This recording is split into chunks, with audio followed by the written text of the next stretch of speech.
Michael Copeland. Mr. Copeland. Thank you very much, Mr. Speaker. And I must say I'm somewhat surprised that the motion is tabled by Sinn Féin. The undocumented, as they have become known, and immigration reform in the United States are, no matter what we think or want, a matter for the government and for the politicians in the United States. Therefore, what merit is there in this House using valuable debating time on an area where we can effect little change? 1 in 5 of our young people are currently unemployed. Families are struggling with rising costs. Welfare reform looms before us. This Assembly must offer leadership where we can and make a difference, and I'm not sure that in this particular case we can. No matter what way you couch it, what we're actually dealing with here are illegal immigrants. The Ulster Unionist Party is against illegal immigration in all of its forms. We should be adopting a consistent approach in that respect, and I have no trouble in saying that. During OFM-DFM question time, the First Minister was asked whether he had made representations during his recent visit to the United States. His response was, "I do not think that it is a job for me to make representations. It is for the Irish Government to deal with Irish passport holders, nor do I think it would be right of me to persuade the Congress or the Senate of the United States in these matters." And I must say, I can honestly follow that sentiment. Of course, some of the so-called undocumented illegal immigrants have made important contributions to the United States, and I am sure that many in America would recognise this also. I also welcome the pathway to US citizenship, which already exists. Mr. Speaker, the motion also highlights the contribution of the Scots-Irish, or Ulster Scots if you prefer, to the political, social and cultural and indeed economic success of the United States.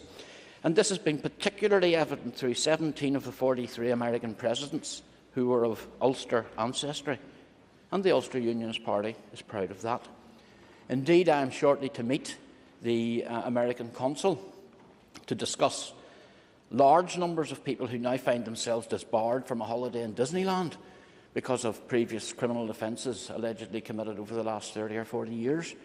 And I wonder if we speak up on their behalf. Incidentally, the position of consul to Belfast is the oldest United States diplomatic posting continuously running in the world. Not to London, not to Dublin, but to Belfast, and there are reasons for that that I will come to later. We believe that there is a huge untapped potential within the field of genealogical tourism. For example, Castlereagh holds the only United States military cemetery on the island of Ireland, which at one time held the remains of Private First Class E. Perkins, the first American soldier killed in the European theatre of operations. Theodore Roosevelt, I think it was Theodore or Teddy Roosevelt, proudly said that the American Revolution was born in the blood that flowed in the arms and the veins of the members of his family when they manned the walls of Derry in 1688,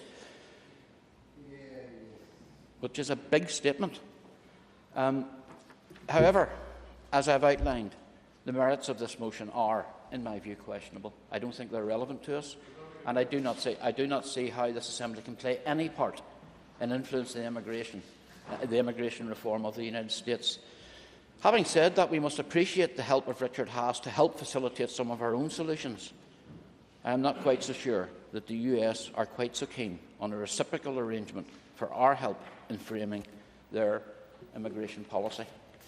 I think, sir, we have troubles enough at home and so little time to adequately deal with them to become involved in the internal affairs of the United States government.